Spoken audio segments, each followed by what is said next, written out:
Good morning students, welcome to the BBPS online class. Students, I hope you all are well understood yesterday's topic and also completed your work exercise. Tick the correct option. Okay.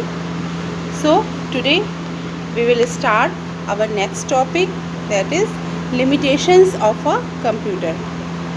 Okay. And yesterday I told you the advantages of a computer. Hope you are well understood about this. So let us start our today's work. Our next topic is limitations of a computer.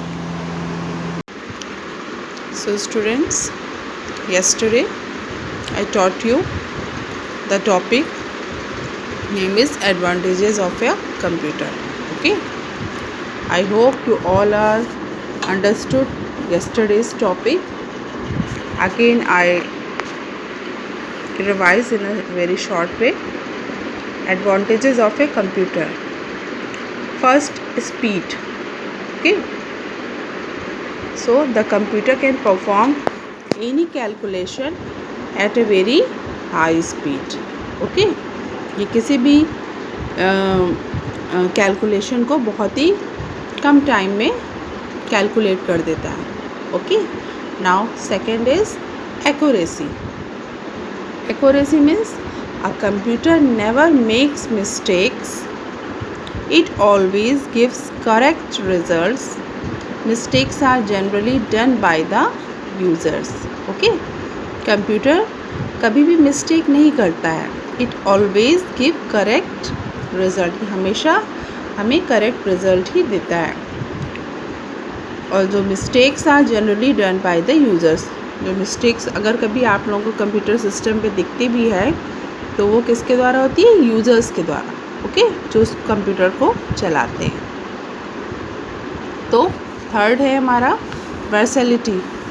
Okay, computers can efficiently perform a variety of tasks.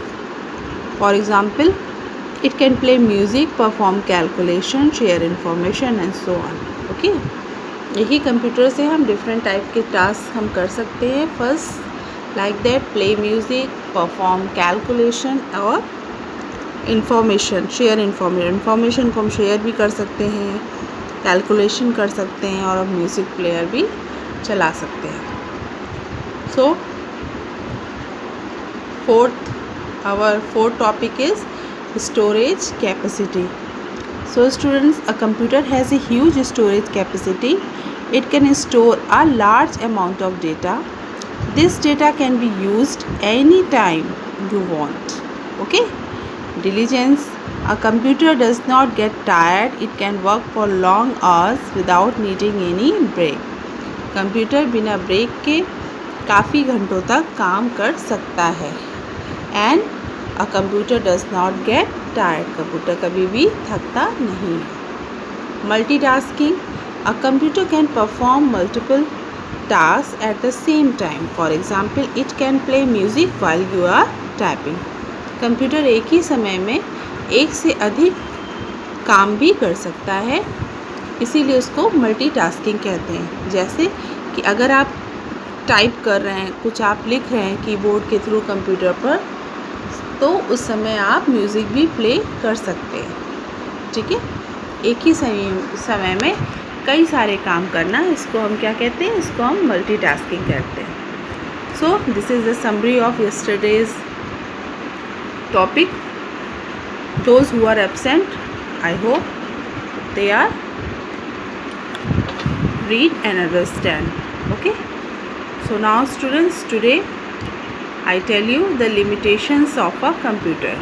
जैसे computer के advantages आपने देखे, उसी तरह से कुछ limitations भी होती हैं कंप्यूटर की.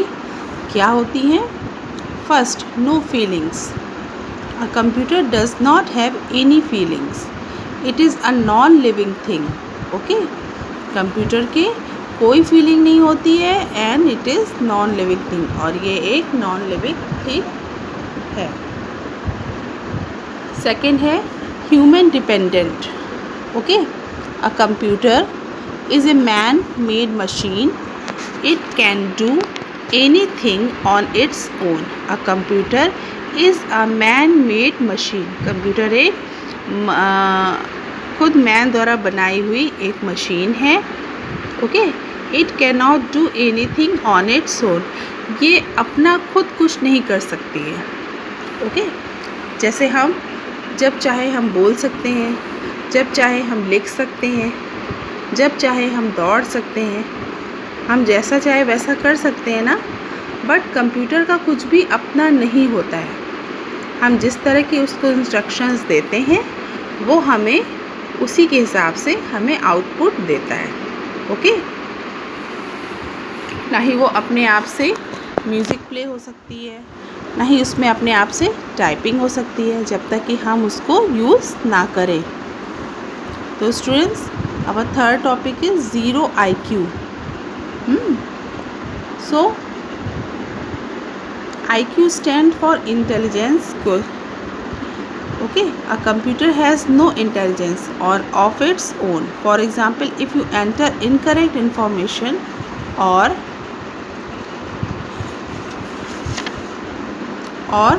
the computer it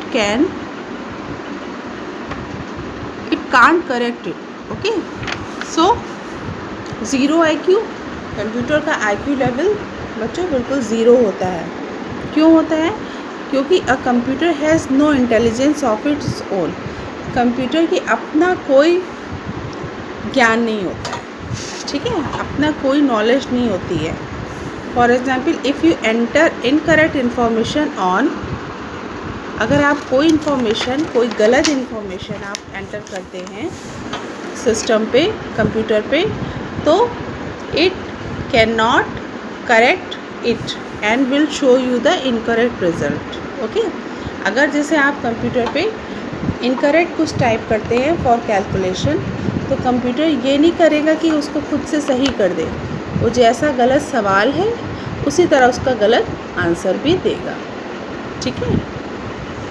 तो students, this is called garbage. In garbage out, GIGO. Okay. So students, I hope you all are understood this chapter. Now a little summary. Just watch. A computer has four main parts.